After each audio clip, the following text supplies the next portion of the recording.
Boleh ya, Ibu Nurmala. Alumni siang dia di Ustati. Alumni Mustafawiyah Purba Baru.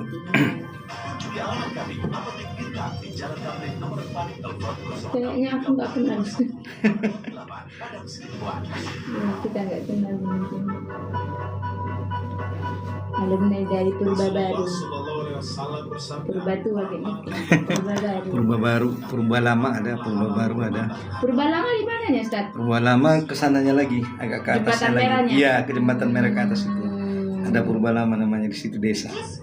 Oh, berarti Purba Lama. agak jauh dia jaraknya? Iya, agak jauh jaraknya. Pinggir dananya di Purba Baru ya? Iya, Purba Baru ke atas lagi Purba Lama.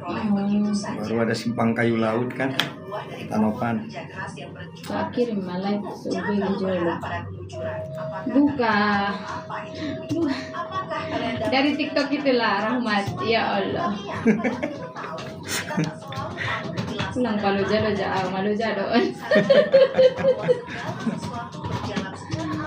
Semestinya layaknya proses mendaki tangga, kalian melangkahkan kaki kalian melalui anak tangga satu persatu. Tak perlu repot-repot membuang waktu kalian untuk mencari jalan pintas, karena memang tak ada jalan pintas. Si Rahmat memang belum mau nikah dia, Ustaz? Belum, dari kemarin-kemarin udah dibilangin, Mat, udah lah Mat, yang marjajo-jajo itu udah dibilang. Udah berapa umurmu? Iyalah Bang, nantilah. Kayaknya 28 ya? ada 28 udah ada lah. 28 udah ada. Tak peduli bergelombang maupun berbalik. Apa namanya? Selama kalian yakin. Sudah deh guys, ide hitung dia mah. Gue hitung dia matu kiri. Habis yang satu, habis yang Bang katanya. Bang, aduh Mat gue bilang. Udah lah Mat, nobody's perfect Mat, ada bilang kan. Bilang ada yang sempurna, semua ada kurangnya. Kalau cantik dari segini nanti lebihnya di sini. Kurangnya di sini, dia bilang. Mato bang mahudungan, sesuatu beda anakmu manilah. Nanti keburu ubanannya kan anak masih TK gimana? Bagus akal. Iya kalau umurnya masih panjang. Selagi muda. Umurnya di Indonesia ini menikahnya tamat SMA udah nikah ya. Iya. Jangan Ustaz. Kayak mana duitnya? Iya maksudnya sedari kecil anak itu kayak di zaman Nabi. Jadi dia udah punya kambing, punya sapi, punya unta ya kan. Jadi udah ada modalnya buat menikah, nggak kayak anak sekarang. Kalau Marni yang ibani Ustaz. Dia ada hukum nusyusi. Oke, Bu Nurman nanti kita tanya ya. Itu. Nusyus suami. Oh nusus. Nusyus ya. Surah An-Nisa 34 itu. 106 orang kisah film inspirasi Anda sahabat selamat sore.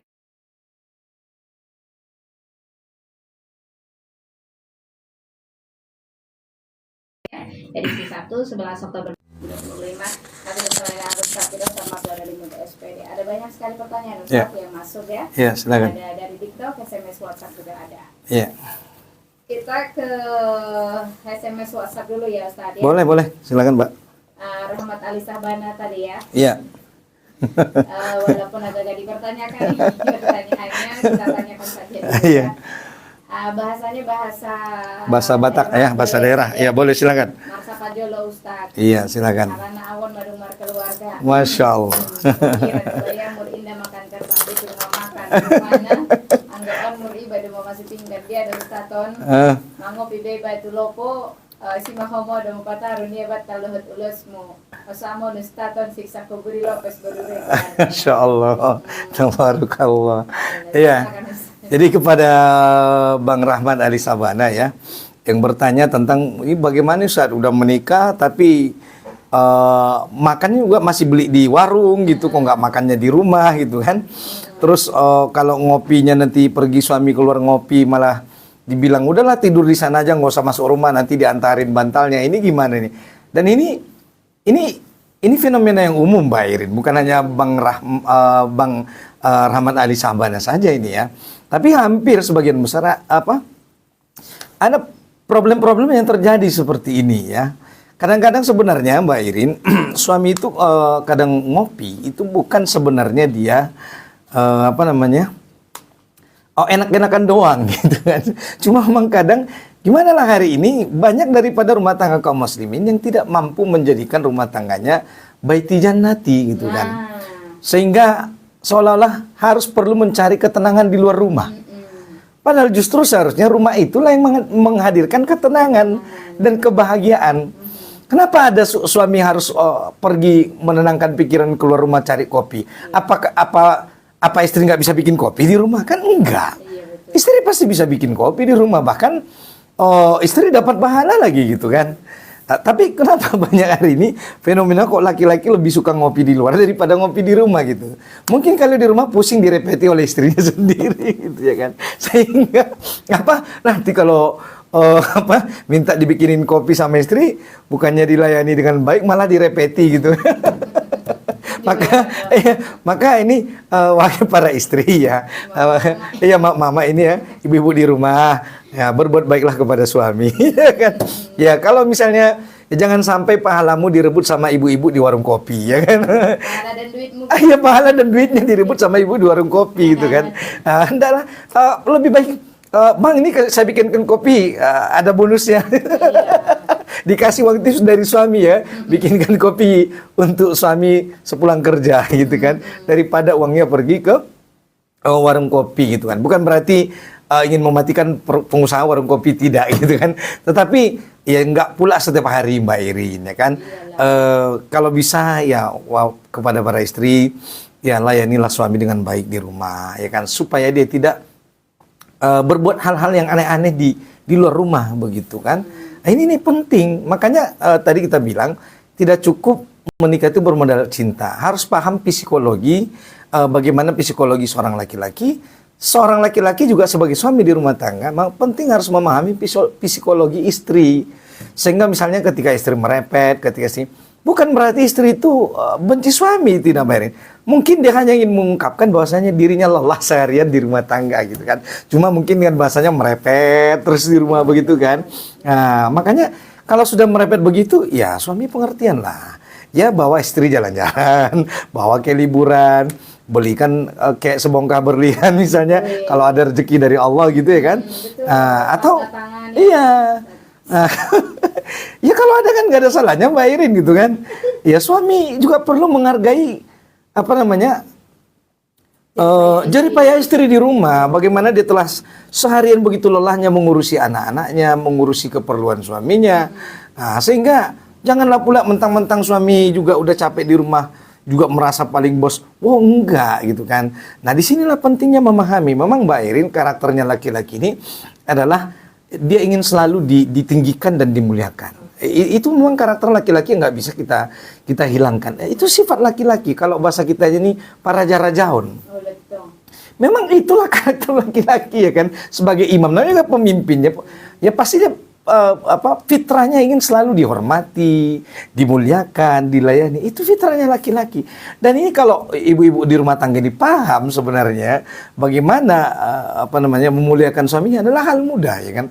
Jangankan sebongkah berlian Mbak Irin ya kan, lebih dari itu pun suami akan kasih gitu kan. Bahkan seorang suami itu rela mempertaruhkan nyawanya demi orang yang dicintainya, demi istri dan anak-anaknya, asal seorang istri tahu bagaimana caranya yang memperlakukan suaminya dengan baik, apalagi memperlakukan suami sesuai dengan tuntunan Allah dan Rasulnya. Oleh karena itu, kalaupun ada suami yang diminta tolongkan tadi, sebagaimana kata Bang Rahman Ali Sabana, terpaksa nyuci, atau bukan, ada yang mungkin terpaksa ataupun tidak terpaksa harus nyuci piring misalnya, nggak ada salahnya. Iya. Ya kan, itu berarti suami-suami cinta dengan istri. Bukan suami-suami takut istri, tapi suami-suami cinta istri. Kenapa?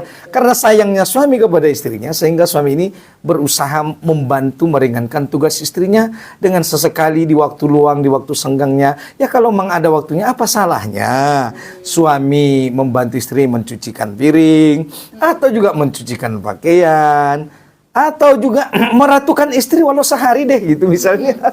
Ya kan? Betul, Ustaz. Coba deh suami-suami ini dulu lakukan apa yang dikerjakan seorang istri di rumah tangga supaya suami ini tahu bagaimana lelahnya menjadi seorang istri agar suami mampu menghargai karya istri di rumah tangganya dan bagaimana rasa penat seharian mengurusi anak dan istri. Pendengar hormat hati dirahmati Allah Ta'ala, sering kadang kita kalau punya anak kecil Mbak Erin dititip sebentar aja sama istri untuk 5 menit. iya cuma gendong loh ya 5 menit paling lama 10 menit udah nggak tahan gitu. Tapi bayangkan Mbak Irin, ya bagaimana luar biasanya istri-istri ini dan kaum ibu ini ya menggendong anak seharian, bahkan menyusui, bagaimana sakitnya, lelahnya itu luar biasa ya. Yang laki-laki ini belum tentu pasti akan sanggup, apalagi harus mengandung 9 bulan sekian hari ya kan, menyusui 2 tahun, di tengah malam bangun ya kan. Kalau suaminya nggak paham nih membiarkan istrinya yang sudah lelah seharian, nah kan istri gampang stres Mbak Irin. Ya tidak, akhirnya hilang kewarasan, lelah dengan rumah tangga, akhirnya merasa istri tak diperhatikan, tak disayangi karena suami membiarkan istri begitu saja Mbak Irin. Sehingga ujung-ujungnya ya udahlah. Kalau berumah tangga itu rasanya rupanya seperti ini, ya udah kalau gitu ngapain berumah tangga? Yang ada saya hanya mengupat, berdosa, bermaksiat kepada Allah Ta'ala, tidak bisa taat kepada Rasul. Ya sudahlah, bagaimana kalau rumah tangga sudah disudahi sampai di sini saja. Bahkan kadang-kadang sampai kalau emosi sudah memuncak bahkan di luar kontrol Mbak Erin, tak jarang akhirnya berujung pada hilangnya nyawa pasangan, baik itu nyawa suami ataupun istri. Maka disinilah pentingnya antara suami dan istri memahami psikologi antara suami dan istri ini. Jadi kan suami istri itu Mbak Erin adalah 2 orang pasangan yang bersahabat, bukan antara pimpinan dan bawahan yang seolah-olah suami itu tidak bisa salah, suami itu tidak boleh membantu istri. Nggak begitu. Suami dan istri itu adalah 2 manusia yang bersahabat baik. Namanya kita bersahabat. Ya kalau ada yang satu yang susah, maka yang satu akan ikut meringankan. Baik itu istri maupun suami. Ya begitulah. Bahkan bila perlu ketika suaminya lelah atau ketika istrinya lelah, maka pasangan kita adalah orang yang paling pertama menghibur hati kita ketika kita penat, memunculkan kembali bagaimana semangat untuk menjalani kehidupan rumah tangga. Maka insya Allah dengan begitulah rumah tangga kita menjadi rumah tangga sakinah, mawaddah warahmah. Insya Allah. Demikian Mbak Irin. Barakallahu fikum. Baik, itu dia ya untuk Ya. apa disampaikan tadi. Mudah-mudahan sudah terbuka hatinya ya. Insya Allah. Pertanyaan berikutnya dari Bu Nurmala. Ya, silakan Bu Nurmala. Ingin bertanya tentang bagaimana hukum nusyus. Nusus ya. Ya, jadi di dalam surah An-Nisa tadi yang sambungan ayat surah An-Nisa ayat 34 ya kan, arijalu qawwamun 'alan nisa bima faddalallahu ba'dhum 'ala ba'din wa bima anfaqu min amwalihim fasolihat qanitat hafizat lil ghaibi bima hafizallahu ta'ala wallati takhafuna nusuzahunna. Dan bagi kalian yang takut istri-istri kalian atau pasangan kalian ini, istri-istri ini melakukan nusus, maka Islam memberikan arahan. Ada 4 langkah Mbak Irin sebagaimana kita sebutkan tadi. Kalau ada istri yang nusus, maksudnya di sini dia durhaka kepada suaminya atau tidak taat kepada suami, maka Islam punya solusi 4 hal. Salah satunya adalah suami mengingatkan istrinya. Ini yang pertama. Jadi kalau ada suami yang mendapati istrinya yang tidak taat kepada suaminya, maksudnya di dalam mentaati Allah Ta'ala, bukan di dalam bermaksiat Mbak Irin, maka suami punya hak untuk mengingatkan istri yang dia berpotensi untuk membangkang kepada suami, yaitu dengan mengingatkan suami tentang dengan mengingatkan istri tentang apa tugas, peran dan tanggung jawab seorang istri di rumah tangga. Maka wahai para istri, kalau suami mengingatkan istri, jangan merasa marah, jangan merasa tersinggung. Cobalah menenangkan hati sejenak, berpikir bahwa tidak ada sebenarnya yang diinginkan oleh suami kepada istri kecuali kebaikan. Kebaikan kepada rumah tangga yang dijalani begitu. Jangan dianggap mungkin nasihat-nasihat itu adalah untuk mengekang, tidak. Sama dengan aturan-aturan yang Allah buat kepada kita tadi, misalnya seperti larangan meminum khamar, larangan membunuh anak-anak bayi yang baru lahir, dan larangan, karena Islam menjaga sekali Mbak Irin, menjaga yang namanya bagaimana agar akal waras, pola pikir manusia tetap berfungsi dengan baik. Sebab Mbak Irin, tidak akan diterima ibadah seseorang kalau akal sehatnya hilang. Bagaimana sholat itu diterima hilang kalau dia dalam keadaan sholat dalam keadaan mabuk Mbak Irin? Sholatnya nggak diterima, ibadahnya nggak diterima. Itulah kenapa Islam mengatakan, terutama dalam menjalani rumah tangga, akal waras ini sangat penting. Ya kan, bagaimana kalau misalnya ada suami ternyata di setengah perjalanan rumah tangga lalu kemudian istrinya kehilangan akal sehat, berarti kan itu sudah tidak waras, Mbak Irin. Kan bagaimana seorang suami beristrikan mempunyai pasangan yang tidak waras? Ya kan? Ini sudah rumah tangga bukan baiti jannati lagi. Atau misalnya sebaliknya, ada istri yang punya suami sudah gila misalnya kan. Nah, kalau sudah seseorang itu di luar nalar atau sudah di luar kewarasan kan tentu apalagi sudah gila yang sesungguhnya misalnya, maka hukum syariat Allah tidak berlaku lagi bagi dia. Dia tidak wajib lagi sholat, tidak wajib lagi puasa, tidak lagi wajib membayar zakat, haji dan lain sebagainya. Maka jangan sampai seperti ini, Mbak Irin. Dan tak sedikit ada pasangannya seperti ini, Mbak Irin. Ada teman saya bercerita dulu dia menikahi pasangannya karena dia melihat dari segi kecantikan fisik, dan ini memang boleh. Dan di setengah perjalanan rumah tangganya, walau alam ya, apakah mungkin dia terkena sindrom baby blues barangkali? Iya, istrinya sindrom mungkin menurut saya mungkin terkena sindrom baby blues habis melahirkan, sampai sekarang akhirnya istrinya kehilangan kewarasan, Mbak Irin. Sehingga terpaksa anak ini dititip atau dirawat kepada keluarganya yang lain. Bayangkan betapa sedihnya seperti itu. Makanya suami ini harus paham fungsinya. Karena ketika seorang istri itu hamil, kemudian dia melahirkan, menyusui, itu secara psikologis itu seorang istri amat rentan. Maka seorang istri yang hamil kemudian melahirkan itu amat membutuhkan kehadiran sosok seorang suami di sampingnya. Dan suami ini harus paham seperti itu. Jangan sampai terjadi misalnya yang orang sebut sekarang seperti misalnya baby blues tadi, sehingga berujung pada hilangnya kewarasan seorang istri. Maka disinilah yang kita sebutkan tadi, Mbak Irin, bahwa ternyata menikah itu, setelah kita menikah itu, toh ternyata tak cukup dengan I love you, I miss you. Nggak cukup gitu. Harus paham kita kapan kita harus mendengar, kapan kita harus hadir di sisi dari orang yang kita cintai itu. Oleh karena itu kalau ada istri misalnya yang diingatkan suaminya karena istrinya itu tadi nusus atau membangga kepada suami, maka wahai para istri, cobalah dengan akal pikiran yang jernih, dengan hati yang tenang, coba memahami, oh mungkin ini adalah tujuannya kebaikan. Maka selama kebaikan yang disampaikan, maka itu sebuah amal kebaikan, amal pahala yang dibalas oleh Allah Ta'ala. Kemudian yang kedua, selain daripada suami berhak mengingatkan istri, kemudian yang kedua, suami boleh misalnya, kalau misalnya tidak mempan dinasihati oleh suami, boleh antara suami dan istri mencari hakim yang adil. Hakim yang adil di sini boleh dari keluarga istri, boleh dari keluarga suami, kemudian mereka duduk bersama, menyampaikan nasihat-nasihat kepada pasangan tersebut yang lagi berkonflik. Bagaimana agar mereka bisa kembali menjalani rumah tangga dalam ketaatan kepada Allah Ta'ala. Jadi boleh dicari hakim yang adil. Bukan orang yang ingin malah menyiramkan minyak ke dalam api. Jangan begitu. Tapi memang orang yang memang benar-benar ikhlas tulus untuk membantu rumah tangga itu, bagaimana agar rumah tangga itu damai kembali. Maka kalau ada kaum muslimin yang melihat rumah tangga yang lain yang butuh bantuan, misalnya butuh hakim yang adil, maka tidak ada masalah. Kalau memang sanggup untuk mendamaikan kedua belah pasangan itu, maka silakan. Carilah hakim yang adil, terutama dari keluarga sendiri, agar tidak menjadi misalnya kemana-mana melebar permasalahan itu, begitu kan? Nah, maka ini boleh dalam Islam, yaitu mencarikan hakim yang adil untuk menasihati kedua pasangan. Yang ketiga, kemudian selain dari tadi pertama menasihati, kedua mencari hakimnya, yang ketiga suami boleh melakukan ini. Kalau sudah tak mempan dinasihati, tak mempan pula dicari hakim yang adil untuk tak mempan juga, maka suami berhak dan boleh pisah ranjang dengan istri. Pisah ranjang di sini maksudnya bukan pindah rumah, Mbak Irin. Tetap di dalam rumah, tapi mungkin berlainan kamar. Nah, agar muncul kembali rasa rindu.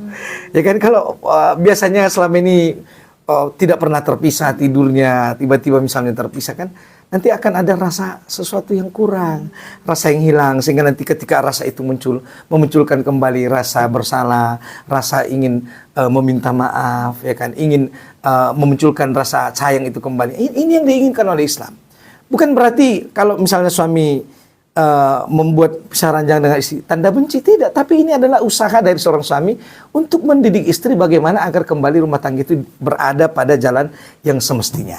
Begitu. Bukan karena benci, tidak. Tapi ini bentuk daripada kasih sayang yang Allah berikan kepada seorang wanita. Kemudian yang keempat yaitu adalah dengan misalnya memukul istri. Ini langkah terakhir, Mbak Erin. Dan memukul ini pula bukan sampai melukai fisik. Tapi memukul di sini, suami boleh memukul istri, itu adalah pukulan yang bertujuan mendidik. Dan pukulan itu tidak boleh di wajah. Karena Nabi melarang, Islam melarang memukul orang di wajah. Nah, mungkin boleh dipukul di tangan, di telapak tangan atau di kaki dengan pukulan yang tidak menyakitkan, tidak melukai. Hanya pukulan yang bertujuan untuk mendidik.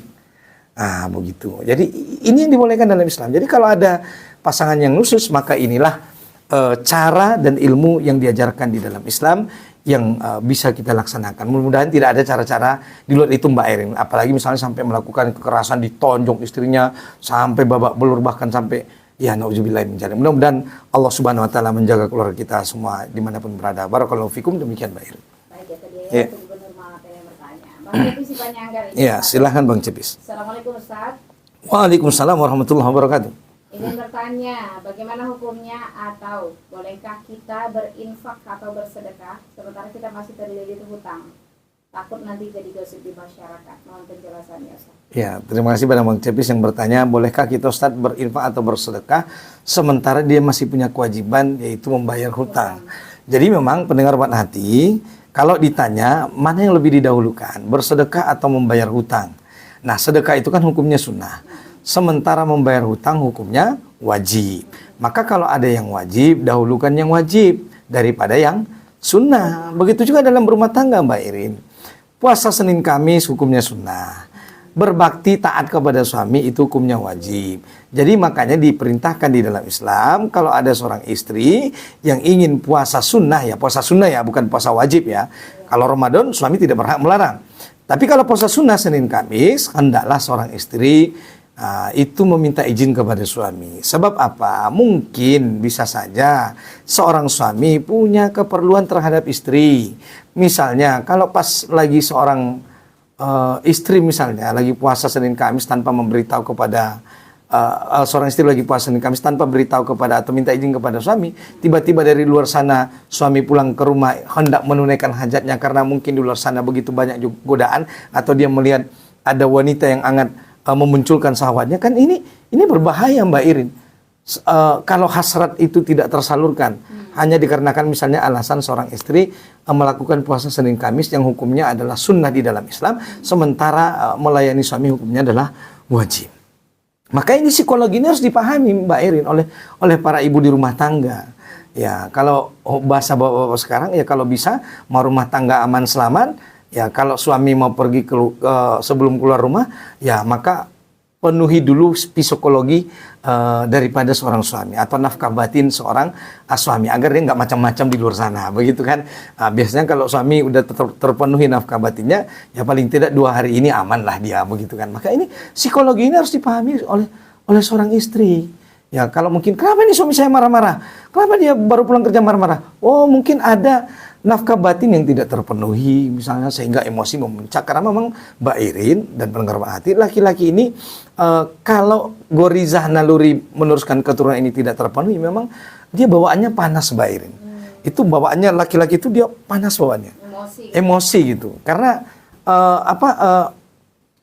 tadi apa namanya sel telurnya laki-laki itu dia apa bukan sel telur ya, apa namanya hormon dari laki-laki itu dia kalau tidak tersalurkan dia bawaannya panas gitu. Nah, tapi kalau dia sudah tersalurkan Mbak Irin, maka dia kan terasa rileks, tenang, nyaman begitu. Maka ini psikologi yang seperti ini, ilmu-ilmu begini juga perlu dikuasai Mbak Irin. Bukan hanya sekedar sholat, zakat, puasa, enggak. Perlu kita memahami psikologis antara istri dan suami. Itu berbeda Mbak Irin secara naluri meneruskan keturunan dalam pemenuhannya. Nah, maka ini harus dipahami oleh seorang istri. Walaupun mungkin misalnya si istri pada hari itu berkebetulan memang tidak berhajat gitu. Kan memang nggak lagi mood gitu, tapi tiba-tiba suami mood. Nah, ini istri harus paham. Sebab kalau tidak Mbak Irin, ini bisa munculkan percekcokan, bahkan tidak berujung pada terjadinya perbuatan dosa-dosa besar di luar sana begitu kan. Maka ini perlu psikologi ini kita pahami. Oleh karena itu tadi pertanyaan Bang Cepis tadi, bagaimana yang didahulukan? Kalau yang sunnah yang wajib, maka dahulukanlah yang wajib. Tapi Ustaz kan sedekahnya cuma 1.000-2.000. Nggak sampai lah Ustaz, saya rasa mengganggu kewajiban saya membayar hutang misalnya. Ya kalau misalnya memang seperti itu, ya silakan saja. Saya masih punya hutang nih Ustaz, sekian. Tapi tiba-tiba pas saya tadi makan, Ada pengemis datang misalnya, ada atau mungkin ada bantuan permintaan infak dari panitia Maulid Nabi atau panitia 17 Agustus. Ya saya rasa Mbak Irin kalau 10.000, 20.000 tak palalah mengganggu kewajiban kita untuk membayar hutang gitu. Maka silakan saja. Tapi kalau misalnya Mbak Irin, oh mana didahulukan saat bayar utang apa beli iPhone misalnya kan, atau beli barang mewah, maka ini nggak boleh. Maka dahulukanlah, ayo dahulukan hutang begitu kan. Karena ini sudah bukan lagi sebuah tapi sudah menciderai tadi kewajiban itu tadi. Maka kalau ada yang wajib dan yang sunnah, maka dahulukanlah yang wajib. Tapi kalau misalnya yang sunnah tadi misalnya seperti pertanyaan Bang Cepis, hanya infak sedekah 10.000, 20.000, maka menurut saya boleh-boleh sajalah, karena tidak sampai melalaikan kita dari menunaikan kewajiban kita, yaitu membayar hutang kepada yang berhak. Karena siapa yang melambat-lambatkan membayar hutang itu juga termasuk zolim, Mbak Irin. Berarti kita menzolimi orang lain. Wahai para pendengar hati yang punya hutang, jangan lupa bayar hutang. Sebab banyak hari ini peristiwa terjadi, ya ketidakwarasan di rumah tangga karena terlibat hutang yang menggunung. Demikian Mbak Irin bisa jelaskan. Itu ya Bang Cepis, pertanyaannya sudah dijawab oleh Iya. kita. Pertanyaan berikutnya Ustaz dari Mary di Sibangkuan. Iya, silakan Bu Mary. Mau bertanya, Iya. kalau seorang suami mau membantu istrinya di rumah untuk urusan rumah tangga, Iya. tapi mertua melarang, julid, bilang itu bukan kerjaan suami, apakah boleh saya membalas mertua saya, Ustaz? Masya Allah. Saya jujur nggak bisa diam saja, bilang seluruh tugas rumah hanya kerjaan istri. Terima kasih, Ustaz. Iya, terima kasih. Ini pendengar setia obat hati ya Bu Mary di Sibakua ya. Ya inilah dia Mbak Irin. Jadi memang resiko seatap dengan mertua. Jadi Tersinggung. ya ini ada resiko yang harus ditanggung Mbak Irin. Begitu rumah tangga itu seatap dengan mertua, ya begini. Akhirnya begini Mbak Irin. Akhirnya rumah tangga kita dikomentari sama mertua, ya kan? Akhirnya muncul rasa ketidaknyamanan. Maka kalau bisa, kalau boleh ya pendengar obat hati yang sudah berumah tangga, ya hijrahlah. Ya, hijrahlah dari Pondok Indah Mertua ya, dari PIM ya. Pindahlah ke rumah sendiri. Walaupun rumah itu hanya dengan kontrak yang ukurannya mungkin 3x4, tidak ada masalah. Tetapi di dalamnya kita merasa nyaman. Artinya tak ada banyak perasaan yang harus kita jaga. Sebab kalau kita tinggal dengan serumah dengan mertua Mbak Irin, ada perasaan-perasaan yang harus dijaga. Ada perasaan ibu mertua, ada perasaan ayah mertua, ada perasaan ipar yang harus dijaga. Ini kan rumit begitu kan. Oleh karena itu saran saya nih ya Bu Mary, ya kalau memang masih atap dengan mertua, kalau Allah, dan saya yakin lah pasti Allah mampukan lah. Dan mudah-mudahan Allah mampukan Mbak Mary ini, Bu Mary ini berumah tangga dengan tinggal di rumah sendiri, tidak seatap dengan mertua. Itu salah satu solusinya. Ya, sehingga kalaupun misalnya Mbak Ir sudah begitu, mau piring berantakan 4 hari pun siapa yang komentar? Kan nggak ada. Paling yang komentar anaknya, itu pun kalau sudah besar, atau paling komentar suami. Nggak ada lagi piring. Paling kan yang komentar suami. Kalau suami yang komentar kan gampang lah urusannya gitu ya kan. Iya, tinggal digombal sedikit aja udah gitu kan. Atau ya bantuin dong gitu kan. Nggak ada yang komentari hidup kita. Kadang-kadang Mbak Irin, rumah tangga itu menjadi rumit karena terlalu banyak yang komentari. Jadi ikut campur ya. Iya, terlalu banyak yang komentari dan ikut campur di urusan rumah tangga kita. Padahal nggak perlu juga dia komentar gitu kan. Wong urusan hidup dia sendiri juga dia udah sulit gitu kan. Mau komentari urusan rumah tangga orang gitu kan. Karena banyak orang sekarang, apa tadi bahasa julid ya? Julid. Julid itu apa bahasa sederhana itu? Oh, Ini, sinis ya. ngomongin gitu ya. Iya, terlalu sibuk dengan urusan orang lain gitu ya kan. betul, Iya. Jadi memang solusinya Bu Mary ya pindah rumah. Gitu kan. Bukan kita tidak sayang dengan mertua. Ada kadang-kadang Mbak Irin juga mertua ini dia nggak paham. Soalnya kalau saking sayangnya kepada anaknya, tapi kan anak dan menantunya kan jadi tertekan batin Mbak Irin. Bukan berarti anak tidak sayang dengan orang tua, tapi memang ada hal-hal, ada perasaan yang harus dijaga, ada hal-hal yang harus dijaga di rumah tangga itu, ya. Toh bukan berarti, kalaupun misalnya orang tua itu butuh, mertua itu butuh Mbak Irin misalnya kan, ya cari misalnya rumah kontrakan yang dekat-dekat dengan rumah mertua, iya, supaya kalaupun mau berkunjung masih dekat. Kalau misalnya nanti mertua atau orang tua ini dulu karena sudah terbiasa sejak kecil sama, lalu kemudian nanti merasa khawatir, merasa kehilangan kasih sayang dan perhatian anaknya, ya bangunkan rumah di sampingnya atau mungkin cari kontrakan yang dekat. Sehingga kalaupun mau berkunjung tak memakan waktu yang lama. Begitu. Itu salah satu solusi. Karena sebab kalau begitu Mbak Erin, kan tadi akhirnya muncul, bolehkah saya membalas perlakuan julid dari mertua? Ini kan nanti durhaka kepada orang tua dong. Ini kan durhaka kepada mertua, durhaka kepada orang. Ini kan tidak baik. Justru malah nanti rumah tangga itu tidak mendatangkan pahala, tapi justru malah mendatangkan dosa. Ya kan? Iya kalau mertuanya bisa terima, kalau enggak, ya kan enggak jarang ada mertua yang harus kehilangan nyawa karena menantunya. Dan ini atau sebaliknya Mbak Irin. Dan berita-berita ini menghiasi media televisi kita. Maka ini yang perlu kita persiapkan Mbak Irin. Dulu saya pernah bertanya kepada guru saya. Ustaz, saya bilang, gimana sih biar berumah tangga itu bisa nyaman? Kok pengen berumah tangga Ustaz, tapi takut gitu. Dulu ya masih anak muda. Wah, berumah tangga itu gampang kata Ustaz saya. Yang penting apa Ustaz? Yang penting siapkan rumahnya, siapkan uangnya, siapkan kendaraannya. Insya Allah aman kata dia. Nah Mbak Irin setelah menikah saya baru paham. Oh ternyata memang punya rumah itu penting, punya uang itu penting. Ya, iya punya kendaraan itu penting. Karena kalau kita sudah menikahi anak orang, ya mau ditaruh di mana istri dan anak itu? Karena itu kan kewajiban seorang suami. Ya kalau hari ini, ya kalau mudah-mudahan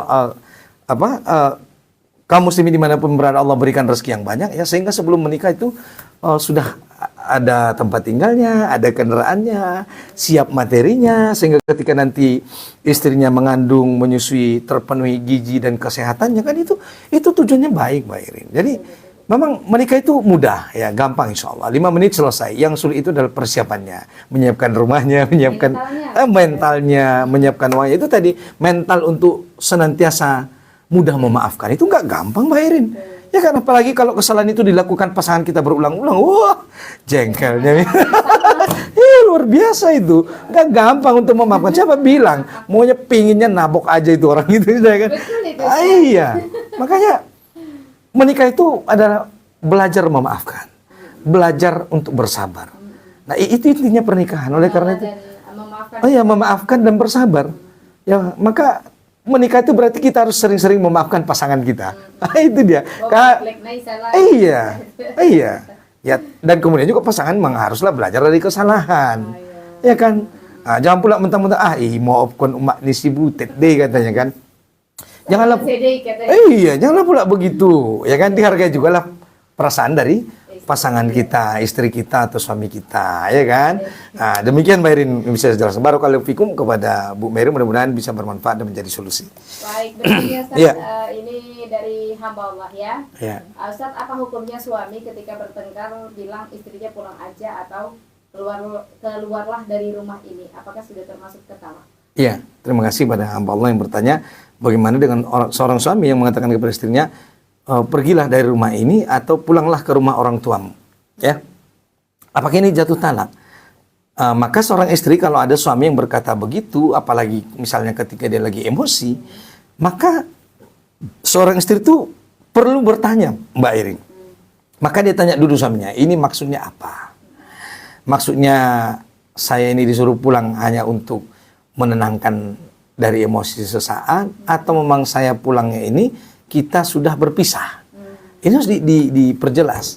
Sebab bahasa misalnya seperti itu, ini mengandung ketidakjelasan. Karena Rasulullah SAW mengatakan, dak mayaribuka ila malayaribu. Tinggalkanlah apa yang tidak meragukanmu kepada apa yang meragukanmu. Tetapi Mbak Erin, kalau suami tadi misalnya mengatakan begitu dengan bermaksud menceraikan istrinya, maka itu sah jatuh talaknya. Makanya harus diperjelas tadi. Seorang istri itu harus memperjelas kepada suami. Ini maksudnya apa? Apa maksudmu dengan ucapan itu adalah berarti menceraikan saya?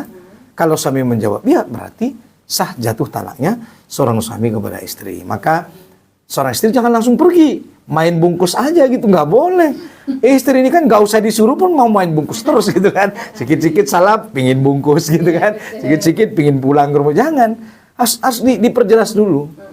Apa maksud dari ucapan suami yang mengatakan kepada istrinya seperti itu. Tapi kalau suaminya tadi berniat maksudnya adalah bercerai, maka jatuh talak. Tapi kalau tidak, hanya sekedar ingin berpisah sejenak untuk menenangkan emosi, maka tidak jatuh talak. Demikian Mbak Irin yang bisa kita jelaskan. Barakallahu fikum. Berikutnya Ustaz, Ya. dari Irfan di Kampung Losul. Ya, silakan Irfan di Kampung Losul. Ustaz, apakah berdosa orang tua yang sudah tahu ekonominya masuk miskin, tapi masih tetap melarang istrinya ber-KB? Jadinya anaknya banyak yang kurang gizi, pendidikan kurang bagus, istri pun kurang healing. Masya Allah. Silakan, Ustaz. Apakah berdosa seorang orang tua yang melarang anaknya, Ya, melarang istrinya ber-KB, padahal tahu ekonominya masuk kategori miskin. Iya. Jadi memang Mbak Irin, kalau urusan rezeki itu kan ada di tangan Allah Ta'ala ya. Tapi memang di sini ada ikhtiar Mbak Irin ya. Tapi sepanjang sepengetahuan saya Mbak Irin, semiskin-miskinnya ada kok banyak teman-teman kita di masyarakat itu yang hidupnya pas-pasan saja dari Senin ke Kamis, misalnya kan Senin ke Senin itu yang ya gali lubang tutup lubang ya. Tetap hidup kok sampai hari ini gitu kan.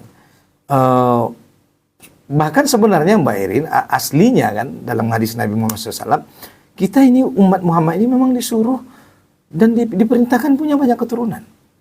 Rasulullah SAW mengatakan, tajawwajul wadudal waluda fa inni mukasirum bikumul anbiya yaumil qiyamah. Kata Nabi Muhammad SAW, nikahilah oleh kalian istri-istri kalian, yang istri-istri itu adalah mempunyai kesuburan dan punya kasih sayang yang luas. Sehingga darinya kalian memperoleh banyak keturunan. Karena kata Nabi, kelak aku akan membanggakan betapa banyaknya jumlah umatku pada nabi-nabi yang lain di hari akhirat. Jadi sebenarnya kita diperintahkan untuk memiliki anak yang banyak. Jadi kalau ada orang, Mbak Irin, rumah tangga yang memiliki anak yang banyak, itu nggak salah. Islam tidak menganggap itu sebuah kesalahan. Yang salah adalah kalau ketika dia punya anak banyak, lalu dia hanya duduk diam tanpa melakukan apa-apa, tidak berusaha.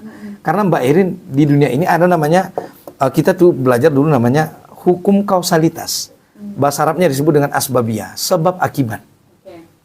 Karena di dunia ini Mbak Irin harus ada usahanya. Kita belum di surga Mbak Irin. Jadi harus ada usahanya. Nggak ada yang simsalabim abrakadabra di hidup ini. Iya. Tinggal kita bilang terus muncul, nggak ada.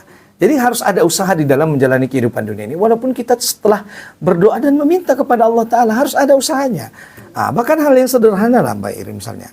Untuk bisa merasakan kenyang, ya kan, diakibatkan oleh makan, perlu kita harus ada usaha.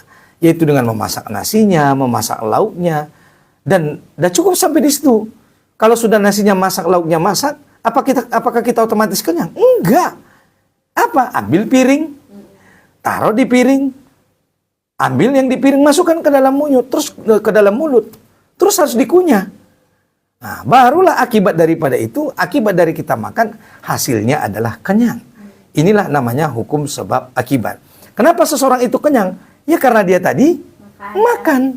Ini ada namanya hukum kausalitas, hukum sebab akibat di dunia ini. Nah, jadi karena kita masih di dunia, kita harus mengikuti yang namanya hukum alam. Ada hukum kausalitas, ya sebab akibat. Kenapa orang kenyang? Ya karena dia makan. Nah, makan adalah sebab, sementara kenyang adalah akibat. Jadi tidak usah khawatir ya. Mertua tidak usah menyalahkan istri dari pasangan anaknya itu kalau dia punya banyak. Justru harus bersyukur kepada Allah Ta'ala. Artinya dia punya generasi penerus. Justru harus didoakan menjadi anak yang soleh-soleha, agar anak-anak itu menjadi cucu yang mendoakan menjadi amal jariah bagi orang tua. Bukankah ketika seseorang hamba Allah itu telah tiada, maka salah satu amal yang tidak putus adalah doa anak yang soleh-soleha. Maka jangan lupa kita berdoa, Rabbana hab lana min azwajina wa dzurriyyatina qurrata a'yunin waj'alna lil muttaqina. Mudah-mudahan Allah Ta'ala mengkaruniakan kita anak keturunan yang soleh-soleh, insyaallah, amin ya rabbal alamin. Demikian yang bisa saya jelaskan. Jadi jangan dilarang, ya yang penting tetap ada ikhtiar dan usaha. Tidak akan ada orang yang selagi dia berusaha itu akan terlantar. Bukankah Nabi mengatakan, tidakkah kamu melihat, bukankah Allah Subhanahu wa taala mengatakan, andai kamu mau bertawakal, kata Allah Ta'ala, seperti burung yang dia pergi pada pagi hari dalam keadaan perut kosong, lalu dia pulang dalam keadaan kenyang. Bayangkan Mbak Irin, burung, seekor burung yang tidak punya akal Mbak Irin. Ya, burung saja dia kalau mau keluar dari sarangnya, kemudian dia berusaha untuk mencari rezeki, dia pulang dalam keadaan perut kenyang. Apalagi kita manusia yang Allah karuniakan akal, ini harus menjadi pelajaran bagi kita. Karena memang telah Allah jamin rezeki kita, asal kita mau berusaha, maka insya Allah tidak ada masalah. Tidak usah khawatir, yakinlah kepada Allah Ta'ala bahwa Allah Ta'ala maha kaya, maha pemberi rezeki. Barakallahu fikum, demikian Mbak Irin yang bisa saya jelaskan. Baik, terakhir Iya, silakan Mbak Irin. dari Rina ini Ya. mau bertanya, bagaimana menyikapi masalah ekonomi yang semakin melemah, Ustaz? Jujurnya istri mana sih yang tidak mau beli ini dan itu, tapi Iya. dari suami nggak cukup. Kalau saya beli yang saya ingin kurang cukup dengan kebutuhan. Iya. Apa yang harus dilakukan Ustaz selain bersabar? Masya Allah ya. Selain bersabar. Selain bersabar ya. Ya bersabar itulah sebuah kebaikan ya. Di tengah kondisi yang amat sulit dan berat itu, maka ibu-ibu yang bersabar menahan kekurangan ekonomi yang didapatkan oleh suaminya, maka itu kebaikan Mbak Irin. Kenapa? Karena suaminya itu tadi pulang membawa rezeki, seberapapun rezeki yang dia bawa hari itu ke dalam rumahnya Mbak Irin, itu dia tidak korupsi Mbak Irin, tidak mencuri, tidak mengurangi takaran dan timbangan dalam usahanya. Sehingga orang-orang yang bertakwa itu, kata Ali bin Abi Thalib radhiyallahu anhu, adalah seberapapun rezeki yang dibawa oleh suaminya kepadanya hari itu, maka dia terima dengan lapang dada. Karena suaminya tidak menipu orang, tidak korupsi, melainkan itu adalah rezeki yang halal yang diberikan oleh Allah Ta'ala, maka terimalah itu. Andai pun ada kekurangan sedikit di sana sini, maka kita bersabar. Kalaupun misalnya sudah tak sanggup lagi makan sabar misalnya kan, tak sanggup lagi bersabar, kalau begitu kita berusaha. Tadi kita bilang ada hukum kausalitas. Kalau ternyata usaha suami yang tadi sudah maksimal Mbak Irin, bukan karena dia berleha-leha Mbak Irin, bukan karena dia menyanyiakan amanah, tapi memang dia bersungguh-sungguh di dalam bekerja. Tapi mau apa boleh buat Mbak Irin? Cuma segitulah hasil yang dia peroleh dari usahanya. Dan mungkin memang cuma itulah kemampuan dia. Tak pandai lagi dia berdagang. Saya, istriku, cuma pandai mengajar. Tak pandai saya berdagang misalnya. Nah kalau misalnya ada seorang istri yang dia punya skill berdagang, punya kemampuan usaha untuk meringankan beban suami, maka tak ada salahnya. Seorang istri punya penghasilan sendiri. Islam tidak melarang, Mbak Irin. Bahkan istri-istri Nabi itu dulu punya penghasilan sendiri. Ada istri-istri Nabi itu yang dia punya penghasilan sendiri dari menenun. Apa namanya sekarang itu? Memintal dari benang. Menenun atau itulah. Kemudian hasilnya dia jual, lalu uangnya dipakai untuk apa yang dia dipakai untuk apa yang dia inginkan. Itu nggak salah. Jadi hendaklah pula juga seorang suami tahu diri gitu. Sudah dalam ekonominya, ada Mbak Irin sudah tahu ekonominya nggak sanggup, masih juga melarang istrinya misalnya untuk membantu suaminya meringankan tugas. Mungkin karena rasa cemburunya yang berlebihan. Ada Mbak Irin yang begitu. Ada, terpaksa. Ibu-ibu itu juga nggak pingin seperti itu Mbak Irin. Tapi gimana, ekonomi suami kurang. Sehingga terpaksa Mbak Irin dia berjualan kue di pasar sana Mbak Irin.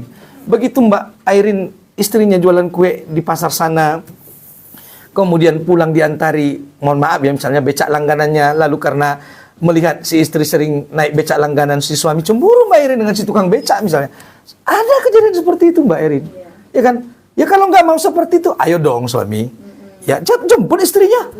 Iya cukupi istrinya. Atau kalau nggak mau cemburu dengan abang becak, ya jemput sendiri istrinya. Kan begitu. Jadi apa namanya? Di sinilah kita saling suami istri itu penting memahami, saling mengerti. Inilah dua orang suami istri, dua orang yang bersahabat baik. Jangan sampai pula nanti gara-gara rasa cemburu yang tak jelas tadi. Sering Mbak Irin gara-gara rasa cemburu itu cekcok di rumah tangga, bahkan sering kita lihat gara-gara cemburu akhirnya istri kehilangan nyawanya kan. Ini sudahlah kehilangan pasangannya, bahkan jatuh pada perbuatan dosa besar yang dimurkai oleh Allah Ta'ala. Waliyahzubillah, nauzubillah min dzalik. Maka oleh karena itu penting kita menjaga kewarasan. Wahai para suami, wahai para istri, ini harus saling memahami ya. Jadi istri kalau sudah melihat suaminya memang sudah maksimal dalam berusaha, maka tidak ada salahnya istri meringankan suami, dan suami juga berbesar hati ya, memberikan izin untuk istri meringankan ekonomi di rumah tangga. Mungkin ada hal-hal keinginan daripada istri yang mungkin belum bisa dipenuhi oleh suaminya. Jadi seorang istri yang punya usaha sendiri bukanlah sebuah dosa. Bahkan Islam membolehkan seorang istri punya penghasilan sendiri ya. Jadi suami tak boleh melarang istri punya usaha sendiri. Ya selama, ya ingat ya, selama si istri itu tidak melalaikan tanggung jawabnya terhadap suaminya, maka itu boleh-boleh saja Mbak Irin. Bahkan ada bahkan yang imannya sudah kuat itu justru malah bahkan berhenti bekerja demi ingin maksimal melayani suami dan anak-anaknya ya. Jadi mudah-mudahan rumah tangga kaum muslimin Allah jauhkan dari semua masalah, Allah berikan solusi untuk setiap permasalahan kita, Allah jaga rumah tangga kita menjadi rumah tangga sakinah mawaddah warahmah. Demikian Mbak Irin yang bisa saya jelaskan. Baik, itu dia untuk pertanyaan terakhir yang bisa kita tanyakan sahabat Gies ya. Waktu sudah mendekati pukul 18, mari kita dengarkan bersama sahabat Gies pada penutup kita dari Al-Ustaz kita sahabat Gies di sore hari ini. Silakan Ustaz. Ya, terima kasih pada pendengar Roban Hati dan terima kasih pada seluruh kaum muslimin dimanapun berada. Adapun kesimpulan kita pada sore hari ini, sebagaimana tadi tema kita menjaga kewarasan di dalam rumah tangga. Ini sangat penting ya. Rumah tangga kaum muslimin dimanapun berada, baik suami maupun istri ini perlu kerjasama. Ya, berbicara dari hati ke hati dengan pikiran yang dingin, dengan sikap saling memaafkan, berbesar hati memaafkan kesalahan pasangan, kemudian kita bersabar hanya mengharap ridho Allah Ta'ala, tidak mengharap ridho manusia, supaya rasa kecewa itu tidak terasa besar dan tidak terasa menyakitkan. Oleh karena itu suami dan istri taubahnya adalah dua insan yang bersahabat. Kalau istri lagi kesusahan, bantulah istri, ringankan beban istri. Kalau suami lagi kesusahan, maka istri bantulah suami, ringankan beban suami. Kemudian kalau terasa sudah amat jenuh dua-duanya Mbak Irin, nggak ada salahnya kita healing ya, seperti tadi dikatakan oleh pendengar Roban Hati kita ya, ajaklah keluarga itu healing, ajak anak-anak kita healing. Bahkan kalau mungkin sudah capek healing misalnya, perlu me time ya, kadang-kadang perlu juga Mbak Irin me time. Istri butuh waktu untuk menyendiri, suami butuh waktu untuk menyendiri, nggak ada masalah. Setelah nanti selesai dari merenung yang amat panjang tadi, maka kembalilah kepada pasangan, kembalilah kepada suamimu, kembalilah kepada istrimu, peluk mereka, mohon kepada Allah Ta'ala solusi bagi setiap permasalahan kita, dan mohon kepada Allah Ta'ala agar Allah Ta'ala senantiasa menjaga dan membimbing rumah tangga kita, agar rumah tangga kita memperoleh keberkahan dari Allah Ta'ala, sebagaimana yang telah disampaikan oleh Allah di dalam Al-Quran dan disampaikan melalui lisan Nabi-Nya. Mudah-mudahan kita keluarga kaum muslimin dimanapun berada menjadi keluarga yang baiti jannati, rumah tanggaku adalah surgaku, rumah tangga yang sakinah mawaddah warahmah. Dan jangan lupa kita senantiasa mendoakan rumah tangga kita dan rumah tangga kaum muslimin dimanapun berada dengan kita membacakan doa sebagaimana doa yang biasa kita sebutkan, yaitu dengan membaca Rabbana hablana min azwajina wa zurriyatina qurrata ayunin waj'alna lil muttaqina imama. Demikian, mudah-mudahan bermanfaat bagi kita semua. Sampai ketemu di program Obat Hati di minggu yang akan datang, yaitu di radio 106,6 KIS FM Padang Sidimpuan. Jangan lupa setiap hari Sabtu ba'da asar. Mudah-mudahan kita bertemu di lain kesempatan. Kalau ada sumur di ladang, bolehlah kita menumpang mandi. Insya Allah di kesempatan yang akan datang, bolehlah kita berjumpa lagi. Demikian, barakallahu fikum, wabillahi taufiq wal hidayah. Assalamualaikum warahmatullahi wabarakatuh. Waalaikumsalam warahmatullahi wabarakatuh. Sahabat Gies itu dia untuk sore hari ini sahabat Gies ya, demikian program Obat Hati yang bisa kita hadirkan. Insya Allah minggu depan kita akan hadirkan kembali di pukul yang sama dari pukul 16 hingga jelang pukul 18 waktu Indonesia Barat. Saya Aidin akan kembali untuk Anda nanti di pukul 19, sahabat, menemani Anda hingga pukul 20 malam. Tetaplah berpadu di 106,6 KIS FM, inspirasi Anda. Oke. Masya Allah. Ya, terima kasih semua yang sudah menyimak. Sampai ketemu di hari Sabtu yang akan datang ya. Mudah-mudahan kita bisa berinteraksi lagi di minggu Sabtu yang akan datang ba'da asar ya. Terima kasih semua penonton. Sampai ketemu. Wabillahi taufiq wal hidayah. Izin saya mau ke masjid. Assalamualaikum warahmatullahi wabarakatuh. Bye bye. Ustaznya juga buru-buru. Ya. Mau lihat Ustaz.